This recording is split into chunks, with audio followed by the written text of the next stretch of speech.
Los saludamos, amigas y amigos de 15 UCR, este medio televisivo que está cumpliendo 43 años y se paga con los impuestos que tributan los habitantes de este país, por lo menos parcialmente, tenemos de nuevo en el campus a don Denis Meléndez, el profesor Meléndez, antes de su doctorado en economía en Duke, había llegado hasta quinto año de matemáticas en este campus y ahí se pasó al enemigo no, se cambió de bando, y se pasó a economía. Es un notable economista que fue regulador general, fue director del Instituto del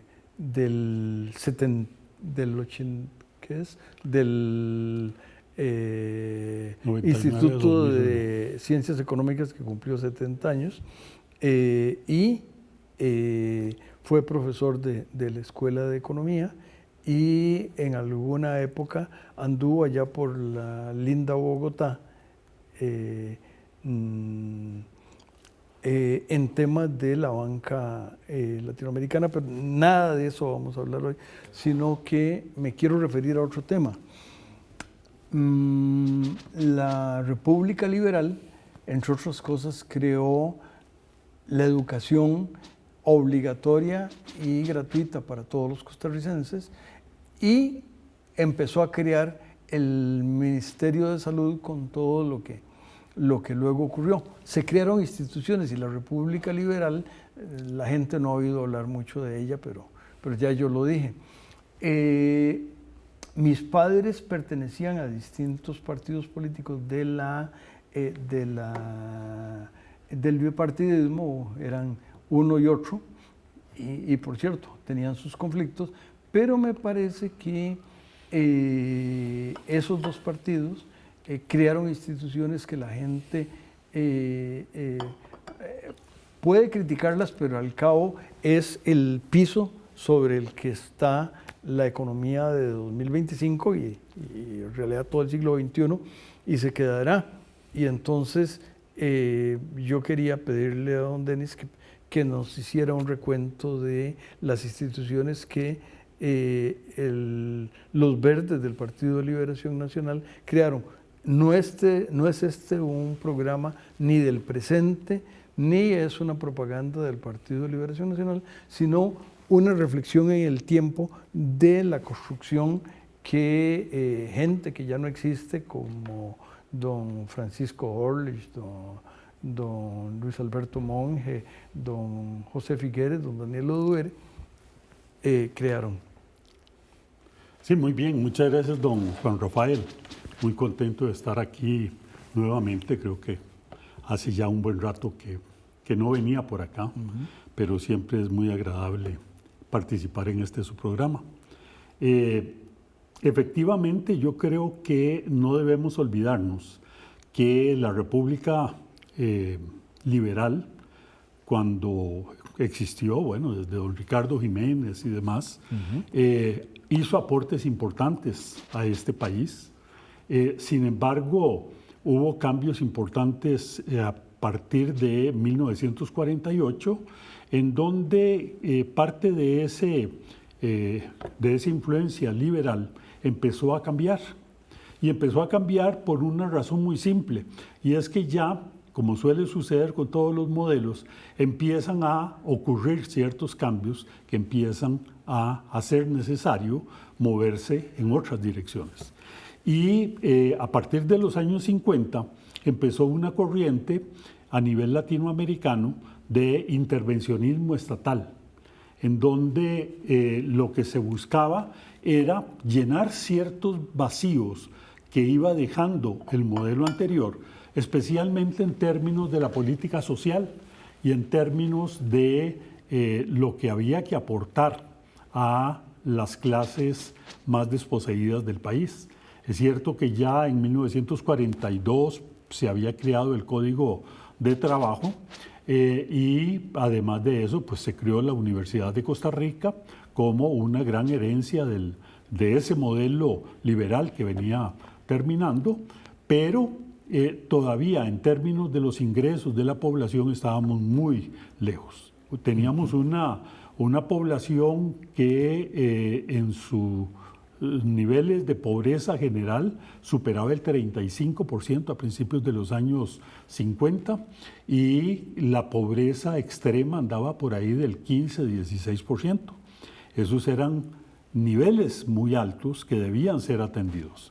La esperanza de vida al nacer, porque yo más o menos nací por ahí, era 46 años. Sí, bueno. Yo soy un fraude porque me tenía que haber muerto a los 46 años y todavía ando aquí haciendo economía y sociedad por dicha que te tenemos por acá, ¿no? Pero bueno, eso no es un fraude, sino que confirma que había gente que tenía que vivir más para que con toda la mortalidad infantil que teníamos pudiese subir ese promedio de vida.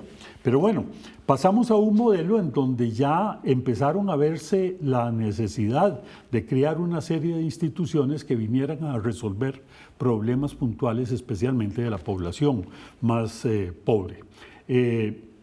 Hasta donde recuerdo, una de las primeras instituciones que se creó en la administración Figueres Ferrer fue el Instituto Nacional de Urbanismo, de Vivienda y Urbanismo. ¿Por qué? Bueno, porque había una necesidad de proveer vivienda para las clases más pobres y el INBU vino a llenar esa necesidad. Y es cierto, bueno, con el INBU empezó a desarrollarse una cantidad de urbanizaciones importantes, bueno, todo lo que es hoy el sur de la capital, especialmente Los Hatillos, ya que en este momento yo creo que hay como 9 Hatillos, algo así.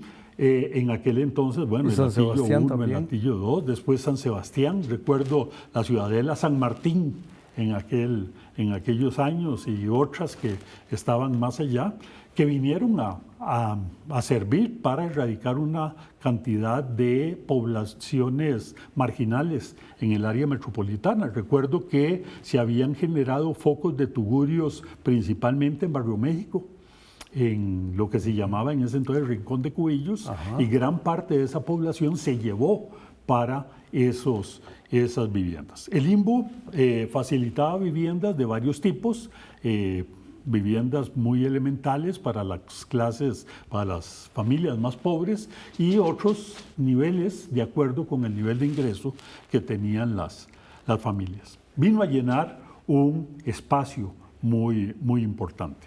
Ese espacio lo vamos a complementar en el siguiente segmento, una vez que el canal nos permita hacerlo.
Continuamos, amigas y amigos,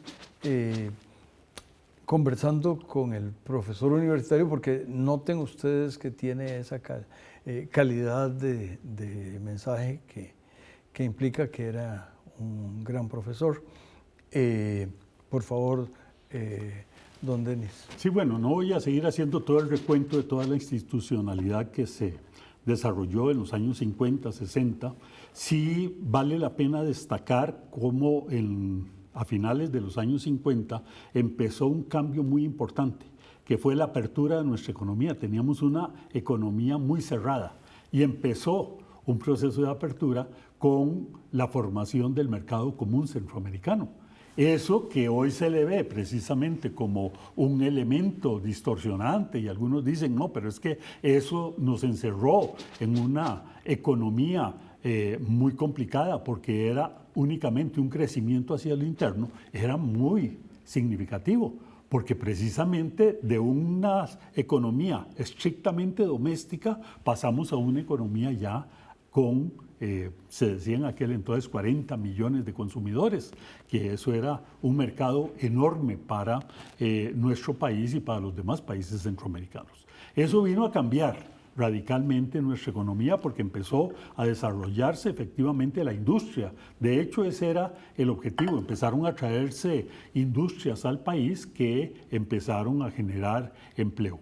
Y un cambio muy importante se dio en el campo social también, creo que fue a principios de los años 60, 62, 64, por ahí, en la administración de Francisco Orlich, que fue la creación del ITCO, el Instituto de Tierras y Colonización, lo cual se vio como una necesidad porque resulta que ya de alguna forma se había provisto de vivienda a las clases más pobres, pero resulta que en el campo todavía había un problema de concentración de tierras. Entonces empieza el ITCO con un programa de compra de tierras para distribuirlas entre los agricultores para que tuvieran parcelas para sembrar.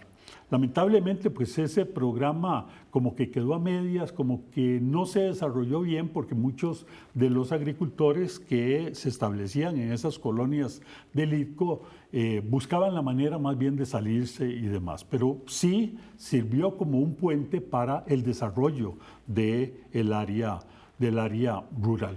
Y otro de los cambios que se dio durante esos años fue la creación del Banco Popular y de Desarrollo Comunal.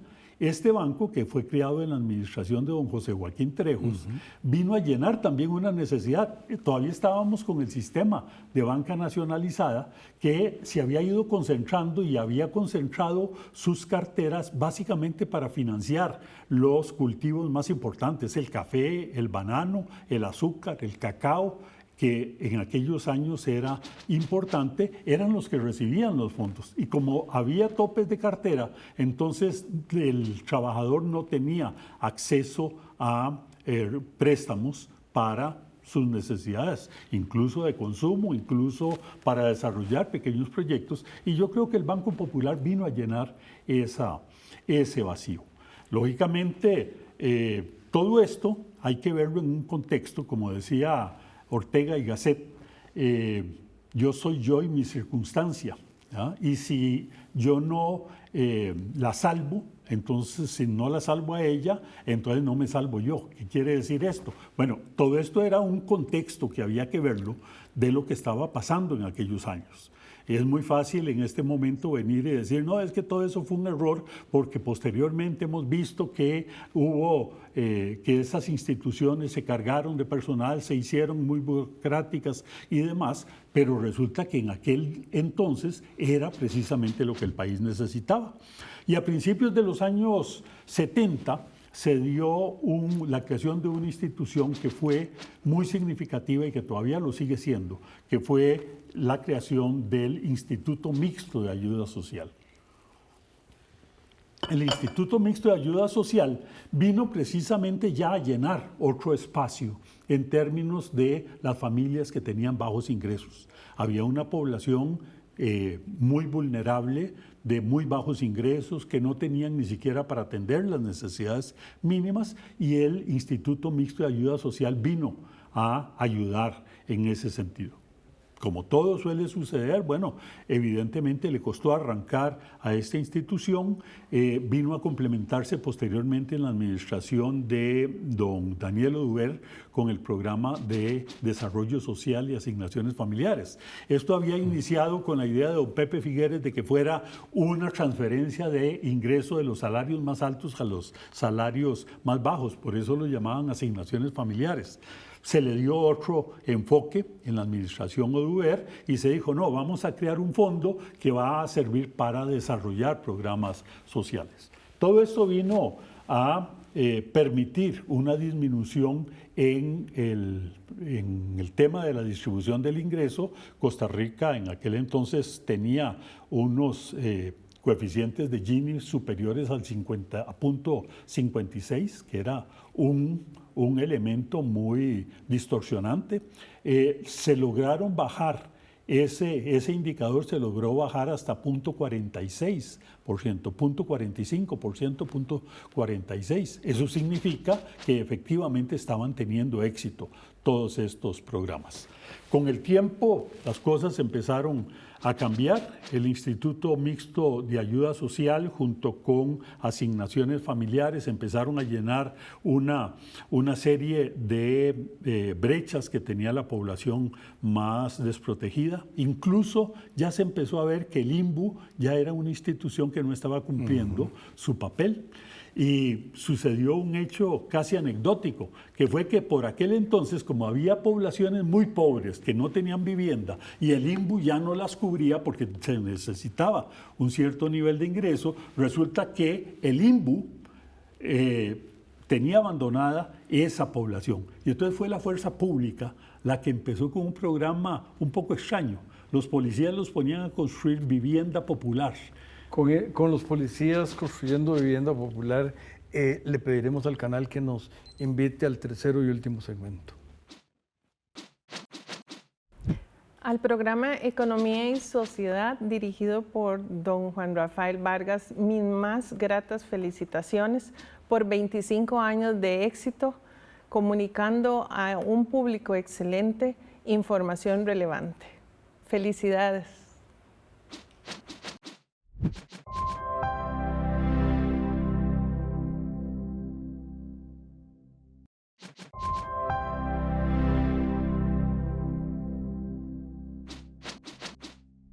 Nos hablaba don Denis Meléndez, de cuando los policías construían vivienda popular. Por favor. Sí, así es. Entonces, recuerdo que hasta hacían exposiciones en la avenida central del tipo de vivienda modular que estaban construyendo. Entonces, el Instituto Mixto de Ayuda Social dijo que era necesario establecer un programa también dentro de Limas para ese tipo de familias. Lamentablemente se siguió, a mi gusto, un camino equivocado porque en realidad debió haberse fortalecido al INBU para que el INBU asumiera ese rol y empezara a desarrollar ese tipo de programas. Pero fue el Instituto Mixto de Ayuda Social en que empezó con eso. Recuerdo que la primera urbanización que hizo el IMAS fue una en San Sebastián, que popularmente se le conoció como Aguantafilo. ¿No? Y bueno, sirvió para desarrollar un tipo de vivienda muy, muy popular. Por cierto, para gente de muy bajos ingresos. El nombre de Aguantafilo era obvio de lo que estaba hablando, ¿no? Efectivamente. Filo es hambre, por si algunos de los más jóvenes televidentes no reconocen ese término, por favor. Sí, sí, efectivamente, eso fue así y así se desarrollaron muchas urbanizaciones de este tipo. Yo diría que el Instituto Mixto de Ayuda Social, junto con los recursos de asignaciones familiares, vinieron por lo menos a sostener a esas familias que no tenían nada para sobrevivir, por lo menos mientras se generaba programas para estas familias, que estas familias se pudieran sostener. Una cosa que como ya estamos en cuenta regresiva, el INA me parece que también fue una construcción interesante de esos periodos. Efectivamente, el INA se creó creo que en 1964. Sospecho que sí. Si no me equivoco, el INA. Bueno, y por aquel entonces también cumplía una función muy importante el Consejo Nacional de Producción. Recordemos que el Consejo Nacional de Producción tenía los estancos, ¿ya? Que en casi todos los pueblos había un estanco donde la gente podía ir a comprar. Se suponía que era básicamente una compra directa que hacía el Consejo de Producción de los productores especialmente pequeños. Tenía los hilos de almacenamiento para granos que les servían para comprar grandes cantidades y evitar los excedentes de cosecha en determinado momento y trasladarlos a lo largo del tiempo. Y bueno, los estancos empezaron a cumplir esa función y vinieron a cumplir una función todavía muy importante a finales de los años 70, 79, 82, cuando se vino la crisis de la devaluación, cuando el tipo de cambio subió bruscamente de un nivel de 8.60 a 12 colones y después subió a 17 colones y en el mercado paralelo llegó a tener valores hasta de 80 colones por dólar. Entonces en aquel momento todos nos empobrecimos, ¿ya? Todos teníamos que buscar algún sustituto y el Consejo Nacional de Producción a través de los estancos cumplió una función muy importante. Recuerdo las enormes filas que se hacían en los estancos para poder comprar productos a más bajo precio, y no solo productos a más bajo precio, sino productos que ya habían desaparecido del mercado. Y que de alguna manera además había un límite, no recuerdo cuál, pero había un límite de cuánto podías comprar. Sí, claro. Yo recuerdo que muchas familias ponían a los chiquillos en fila para que pudieran comprar más de eso. Y yo recuerdo un producto que era de primera necesidad por aquel entonces, que era la manteca vegetal. ¿Ya? Y eso desaparecía del mercado y entonces los estancos cumplían esa función. Yo creo que toda esta institucionalidad y bueno, hubo muchas, el IFAN entre ellos, el ITCO se convirtió posteriormente en el IDA, creo, el Instituto de Desarrollo Agrario, y hoy ya es otra institución, evolucionó. Se creó el IFAM también como un organismo que asesorara a las municipalidades. Para mi gusto, el IFAM se creó sin que se completara su modelo, porque se creó en un contexto en donde las municipalidades son totalmente autónomas y entonces no necesariamente tienen que seguir órdenes de nadie. Consecuentemente, la idea que se tenía con el IFAM, que era coordinar las municipalidades, que pudieran desarrollar programas conjuntos y que estuvieran en coordinación con el gobierno, eso no se cumplió, porque cada municipalidad únicamente aceptaba algunas sugerencias y punto, pero no se seguía instrucciones en términos de modelo de desarrollo ni nada por el estilo, que era la idea del IFAM. En los años 70 ya se abrió la competencia en el mercado financiero, ya empezaron a aparecer las financieras no bancarias, las financieras independientes, y posteriormente vino la reforma que permitió la apertura con la creación de bancos privados. En ese momento, ya el Banco Popular se integró a ese modelo. Yo diría que en cierta forma ya dejó de cumplir esa función que tenía originalmente, que era precisamente poner al alcance de los trabajadores, aquellos que hacían sus aportes y que podían obtener créditos con el respaldo de los ahorros que tenían, pues ya pasó a ser uno de los bancos estatales o semiestatales, porque mucha gente no sabe que el Banco Popular esencialmente no es un banco estatal, es un banco de los trabajadores y que formalmente no tiene la garantía del Estado, pero bueno, muchos dicen el Banco Popular, si bien no tiene garantía del Estado, por lo menos tiene una garantía implícita, porque yo no veo un gobierno que vaya a dejar que se caiga el Banco Popular y dejar a los trabajadores guindando. Entonces eso da mucha confianza. Efectivamente, todo este sistema institucional empezó a hacer agua en muchos campos, empezó a llenarse de burocracia y sobre todo empezaron los problemas fiscales. ¿Ya? Después de los años 80, la gran crisis, vimos que el Fondo Monetario Internacional empezó a hacer una evaluación del déficit fiscal, ya no solo del gobierno, sino también incluyendo a todas las instituciones descentralizadas. El déficit que el Fondo Monetario no evaluó es el de tiempo, que es absoluto en este momento, y a los amigas y amigos los invitamos a que se queden con los espléndidos programas del canal que cumple 43 años y a don Denis tenemos que volverlo a invitar. Con mucho gusto, por aquí estaremos. ¿Ya?